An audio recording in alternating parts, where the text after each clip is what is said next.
So I'm assuming that I'm live now. Okay, sorry, apologies if the first shot was of my hair. Welcome to a film a day, the first YouTube live stream. So obviously, like I've mentioned time and time again, part of this process for this series is me playing around with different formats and methods of exploring the full breadth of YouTube and video making and content making. So here I am trying out YouTube Live for the first time. I'd like to make this a regular event, but I obviously want to see how this first one goes, and then I'll sort of adapt accordingly. But here we are. Welcome to day 73 of A Film a Day with me, Jordan Woodley. And I thought I would go intense because it's Mother's Day, of all things. You'd think I'd go something lovely and mother-centric, but no. I've decided to go with the David Fincher true crime thriller, Zodiac. David Fincher is a filmmaker who I didn't realize I'd quite closely followed his filmography all the way back from Alien 3 right through to, of course, a few weeks ago when I watched Mank. I'd known of his classics, like, of course, Seven, and I'd been keeping my eye on Zodiac for a long time as one of those films that I wanted to ensure that I'd seen under the right circumstances. That's to say, this seemed like a film where you'd need to carve out a chunk of time to watch. It's a very lengthy film, and like something like All the President's Men, which I watched a few weeks back, it seemed like the kind of film that would need time and attention. And so I've thought, oh, well, this seemed like a good one to do a live video on because it is one of Fincher's classics. And I wanted to do it a day like this where I could really sit down, allocate time to think about it, and discuss it as thoroughly as I could. And what's funny really about it, what's quite remarkable, is the fact that, like what I imagine David Fincher wanted with this film is very much a case of subverting expectations of his filmmaking style as he transitions into a different era. Let me unpack that. I realize that's quite a wordy way to explain it, but as I said, I went in with this with visions of Seven. Now, bearing in mind that he made Seven in 1993, 4, something like that, and he made this in 2007, or this was released in 2007. But even still, you think, oh, serial killer, unsolved crime. The instinct is to draw to more of the tone of Seven than anything else he'd previously made. What also, of course, one would think is you would draw towards the 2001 film From Hell, which of course does a very similar or has a very similar conceit about a narrative version of catching Jack the Ripper, but solving the case in some form, even though that's fictionalized and speculative. And so going in with this, you're thinking, okay, so it's going to have the grittiness and intensity of Seven, and possibly the speculation and the theorizing of From Hell. Even though From Hell isn't a David Fincher film, but that's it's in the same era and it feels like the same kind of film going in. And as I say, what I think David Fincher does is really sort of subvert that. rather than having a Seven feel to it, where Seven focuses on the serial killer and the horror of his crimes and the detectives and the detective process, this is more like All the President's Men with a smattering of Seven. Really, your primary characters are your journalists. Like I say, it has smatterings of Seven. So the opening sequence very much is that slasher style aesthetic, where you have a couple in a car being romantic together. There are moments where you're thinking, what do you call it?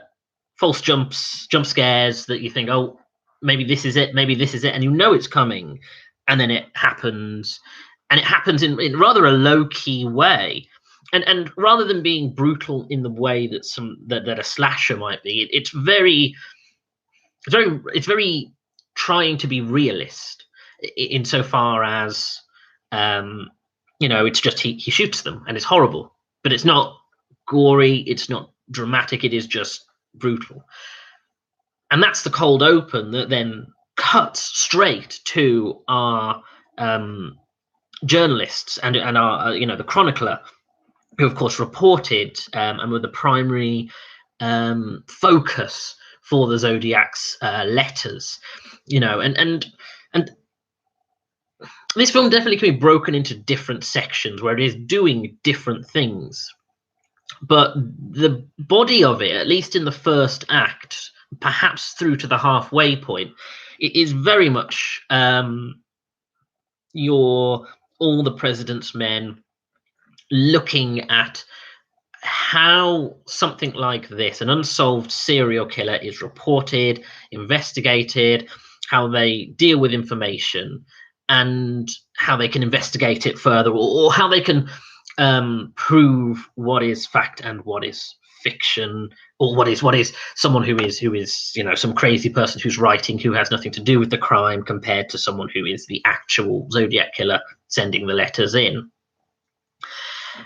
And what I think it does quite effectively is that it primarily focuses on that. But then you do have the investigators, and you do still have the killings happening. And so the first section of the film is almost about scale, and the idea that all of these things are happening at once. And there's this real sense of atmosphere to it, that it's this is quite a serious case. It's drawn the attention of the public. People, it's created a culture of fear, and therefore it's about the like I say, the way that the journalists disseminate the urgency by which the investigators are trying to catch him, and then it does cut back to the killings and the way they're done. And what's remarkable as well is the fact that when you have each killing, there's obviously the known thing, that the stated fact, which is each time you see him, he is presented, he's portrayed by a different actor, and each actor is presented in a way that represents the accounts of witnesses to what they look like per each killing, which is why each person will look a little different from the previous one, because different witnesses had different accounts of what he looked like. And he's always silhouetted, and you never quite get, you don't know who it is, but you get a sense from each encounter, and you get a sense of a different person. It reminds me a little of later they do something similar with the Limehouse Golem, where in the process of trying to investigate the serial killer in that film, the way they represent it is the narrative recreates the killing, but with the primary suspect of that moment being the killer. That's sort of imagined by your detectives or by the audience. And so each time it cuts to a killing, one of the 4, I think it is, primary suspects. Each one is a different killer. And you know, it's an interesting way, especially, you know, whereas the Limehouse Golem isn't a factual killing, and this is an interesting way to represent this figure, because it's not about him. It's not really. He's very much the atmosphere in it, but he is not a character. He's not a person. He is simply the device by which the narrative the culture around him is shifting. Very much like Once Upon a Time in Hollywood, which isn't really about the Manson killings. It's about the atmosphere of culture around that time. You know, the Manson killings, or the version that Once Upon a Time in Hollywood does, is sort of, it's part of it, but it's not the focus of it. And similarly with this, though this is still the center point, who he is not really the relevant thing, the relevant factor for the audience, because we as an audience know they don't, or should know going in, that they never catch him. And so there's no point sort of clinging on to the investigation or sort of the suspects, because whatever conclusion you come to isn't going to be factually the definitive answer. And so, as I say, it's more about the culture, and it's more about the atmosphere of the time. And like with Once Upon a Time in Hollywood, it's very much about that late 60s culture shift, and what something like this, a crime of this scale, how it shifts people's, again, the culture and the people from one decade to another, and how influential that can be to sort of the people who are directly involved and the people who aren't, the atmosphere of the world, of the city of San Francisco. And what I like about this is the fact that you start with scale, and as you're transitioning through the film, it becomes diminished, because, as I say, the initial half of the film is during the killings. It's about the investigation, and it's about the reporting to a point, and then the killings stop, and it still remains about the investigation. And we've been seeing time jumps in it, but they're fairly small to start with, you know, a few days, a few months, you know, as the killings go. But we, you know, because it's still a hot point issue, it's something that people are still trying to focus. You know, it's still scaled, it's still important. And then, as with this, there's a middle section which is much more focused on the investigation, the actual investigation, and it becomes more like Seven and more like a police procedural. It's more about focusing in, and you could say that's the second act of it. But then it starts to diminish, and you're seeing time pass. Now, I'm aware that to sort of explore this, I'm going to have to jump into spoilers. So, oh, have I had a comment, by the way? Just to anything come up? Because I think I've seen a comment, but I'm deferring to my partner and producer and fiance Helen, who is going to be monitoring comments, so that I can. I'm not having to sort of look and around the screen, and I can't see it. Nothing. Okay, sorry. Anyway, so as I say, it's about the sort of the fact that it starts to reduce, and it becomes much more focused. The first half, the first half really is its own piece, and you don't know who the main character is. You've got Robert Downey Jr. as Paul Avery, who's sort of your hotshot reporter. You've got Mark Ruffalo as what's his name? David Toschi, who of course is leading the investigation, and you're thinking, well, one of them is your main character, and then it starts to diminish and time is passing. Sorry, as I said, I am going to have to jump into spoilers for this to a degree, because I think the nature of the narrative really deserves exploring into the third act. But I'll try and be more oblique about it, and then sort of talk more generally again.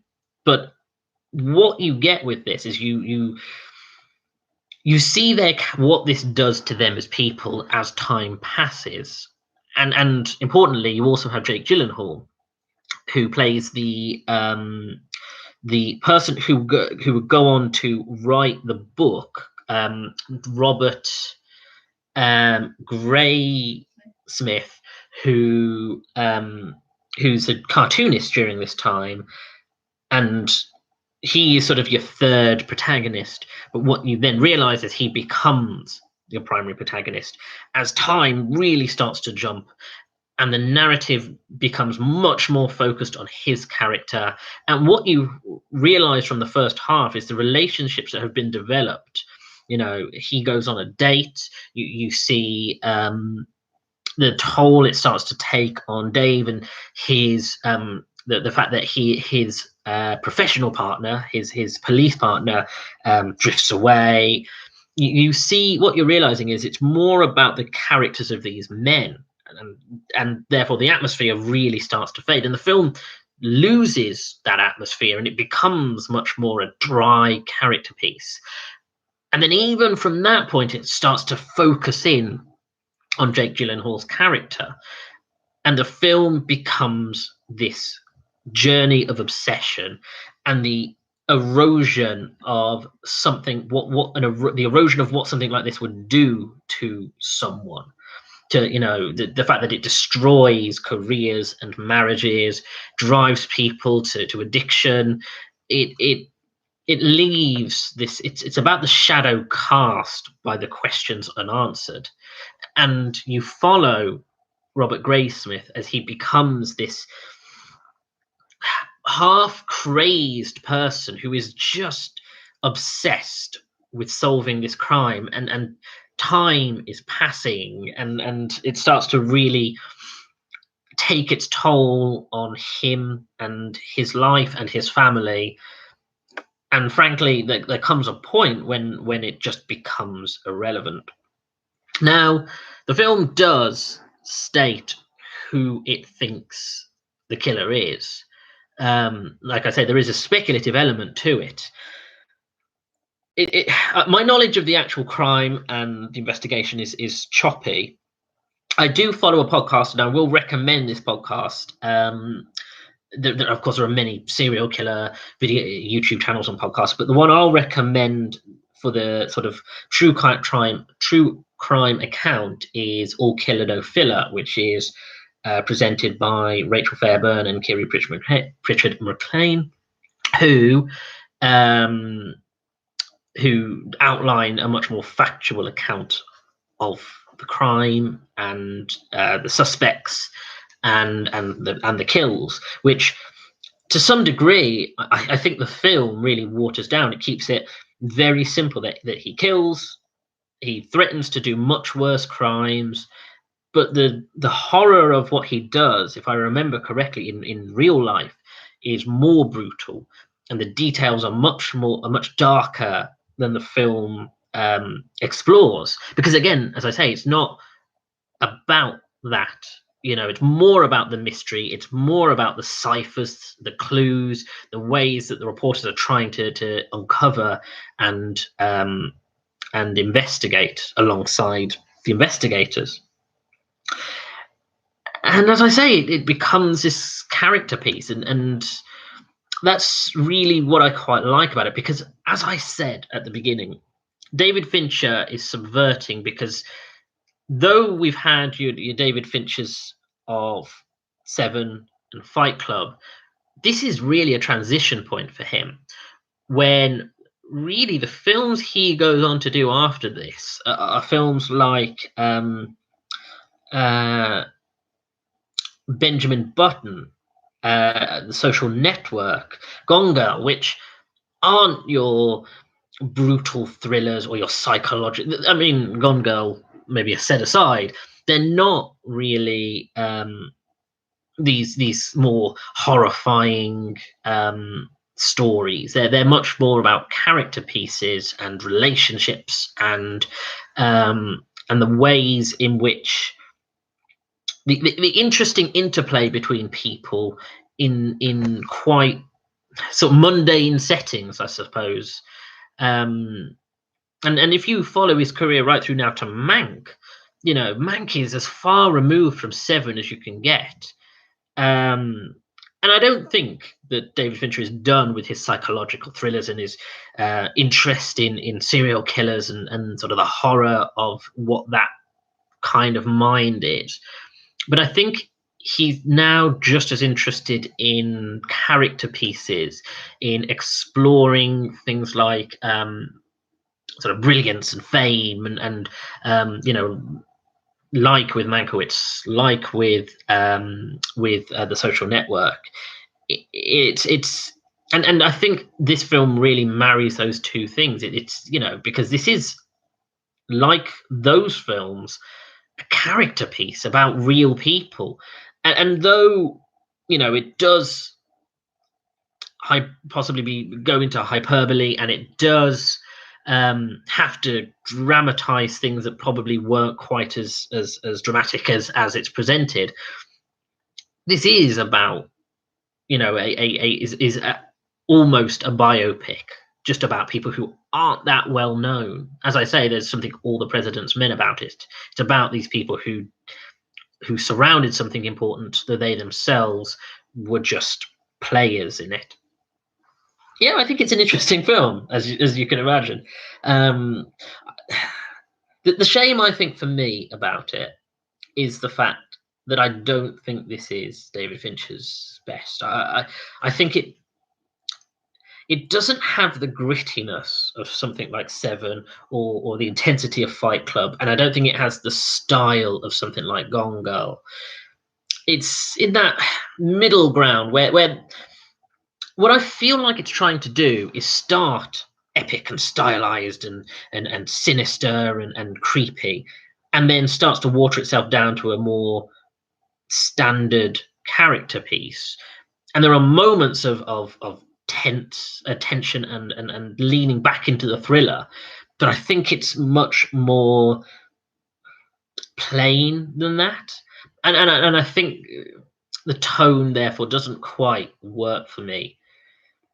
Similarly, I think I've been saying this a lot recently, and it sort of indicates how many of these kind of films I've been watching, but the 2.5-hour film is quite hard to justify. And as I said with Empire of the Sun, the length of it does justify it.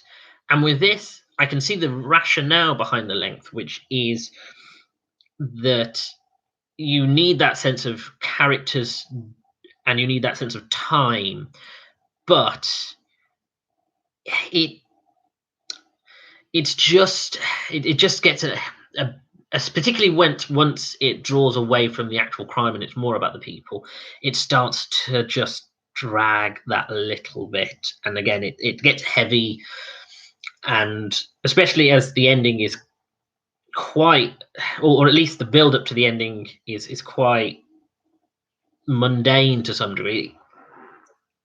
It's a long sit, and I just don't think it matches up to some of his other films.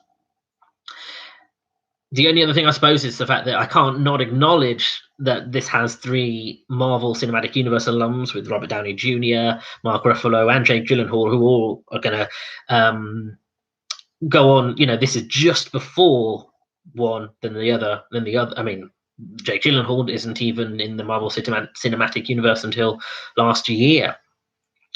Oh no, 2 years ago, but still, the fact that you have these players who are going to become huge in this film has to be noted, because, you know, and they do have a charisma and ability to them that needs that should be acknowledged.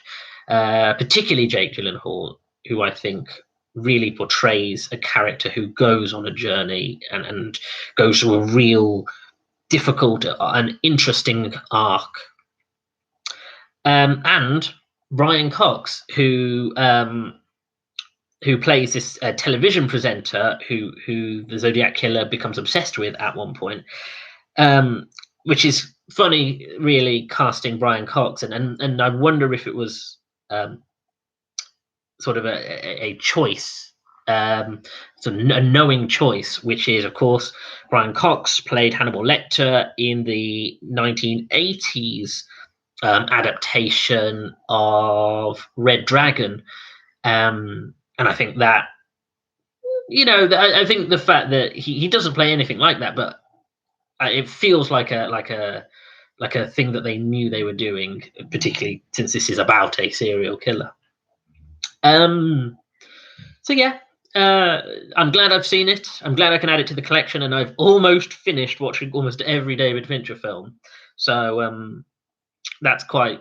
I can sort of tick that off in terms of my film watching list. So I'm gonna.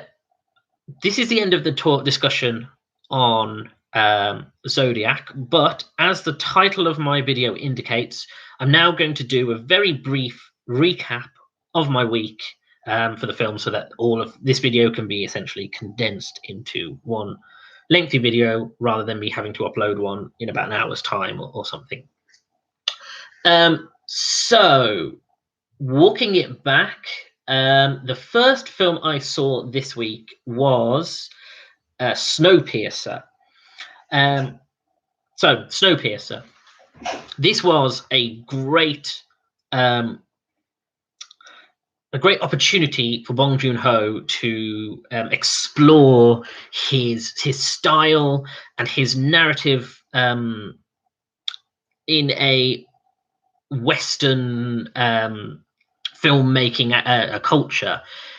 And even though, of course, I then later discovered that it was never actually produced by Hollywood. It was produced by a Czech Korean co-production and just simply distributed. But being an English language film, having Chris Evans as its lead, it is fantastic to see him really explore this strange narrative, and I think it's actually excellent. And it's unfortunate that it got overlooked because of the culture of YA films at the time and dystopias, because I think it really stands out. And I've just started watching the TV series, the Netflix Snowpiercer series, which unfortunately, consequently, having seen the beauty and attention to detail that Bong Joon-ho puts into his filmmaking, it demonstrates the contrast when you're watching a series that is telling a very similar narrative and just struggles to live up to this adaptation. But excellent film and genuinely worth revisiting. Then on Tuesday, I watched A United Kingdom, a genuinely beautiful film, a really powerful piece about culture and mixed marriage, and about the political and social ramifications of royalty marrying someone who's not royal, and the influences of politics. And again, as I said in my video, considering what's happened this week in the actual world, it seems somewhat apt to be doing a film about a mixed marriage with with a royal, and the sort of consequences on society and politics because of it. And I think it's but I do think it's a beautiful film. I do think it's a really powerful narrative, and it's wonderful performances by Rosamund Pike and David Oyelowo.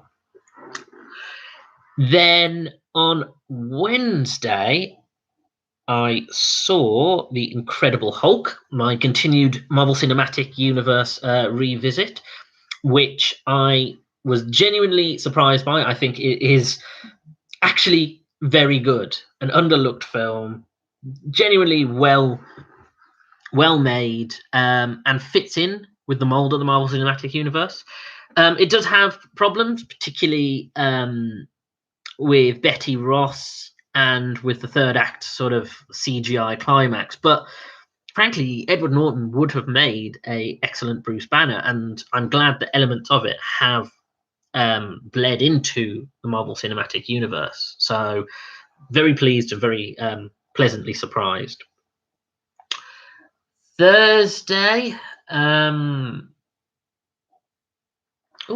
Thursday, I must see. This is a problem, I suppose, as I've said time immemorial, that watching several films in a week, it's hard to keep track of orders and what I've seen. If I'm not mistaken, was it Biggie I saw on Thursday, or yeah, it was?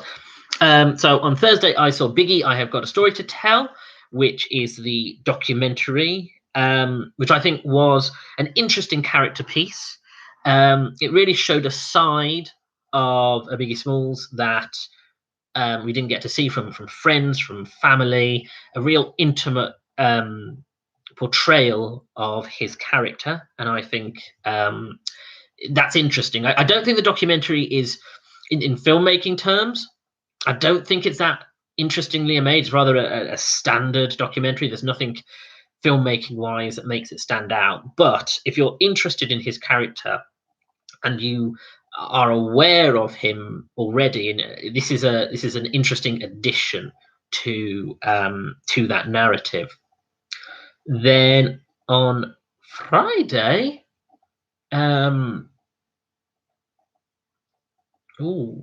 Friday, I'm drawing a blank on, because yesterday was Empire of the Sun, wasn't it?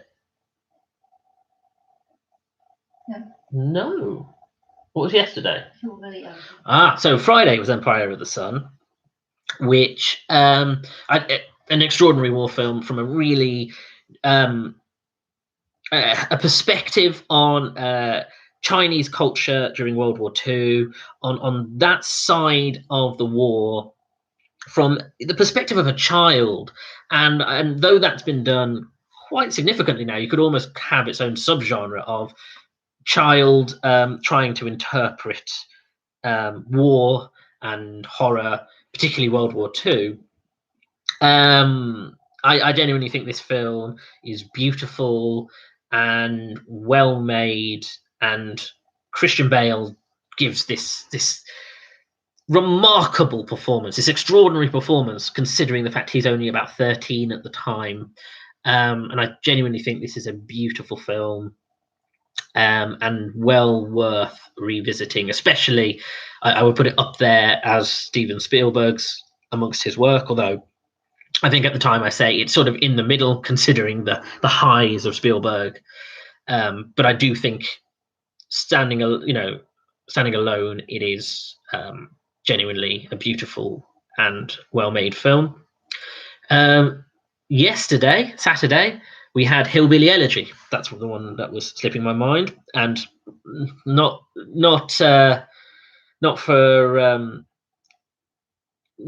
wrongly so, because it is an interesting narrative to some degree. I think Amy Adams and Glenn Close give great performances, but it is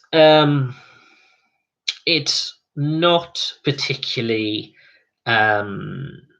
it's not a particularly interesting narrative. I think it really struggles to sort of be greater than like a TV movie.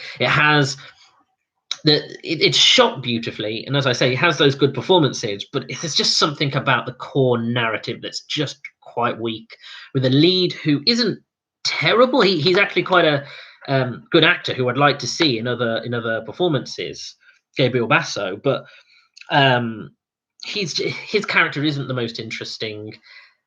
There's a lot of time jumping, and then there's also this in the modern day narrative for his character, the most up-to-date narrative, there's this ticking clock subplot that's frankly something that is very TV movie, that's very unnecessary and just undermines what could have been a better film. And of course, today with Zodiac, which I think was a really interesting David Fincher film, a really interesting true crime, speculative fiction hybrid. As I say, I think it's a subversion of what you'd expect from David Fincher, and I think it's a I think it's a really interesting character piece about cultural shifting and about the effect of something like an unsolved crime on the people who become obsessed with it.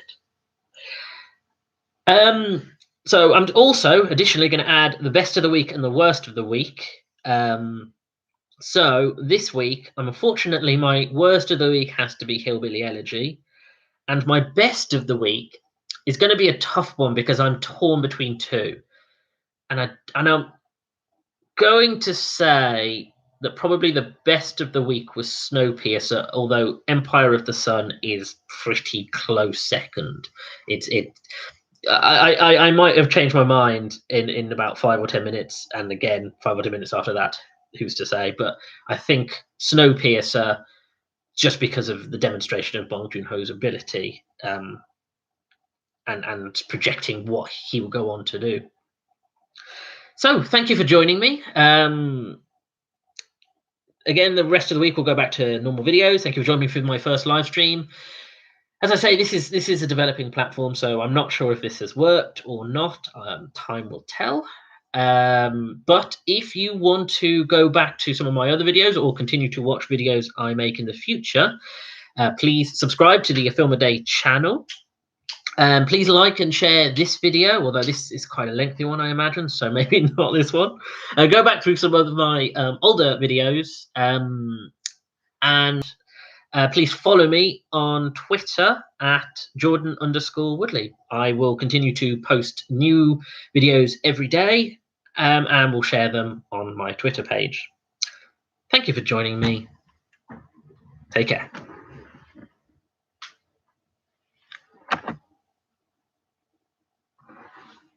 What's happening now?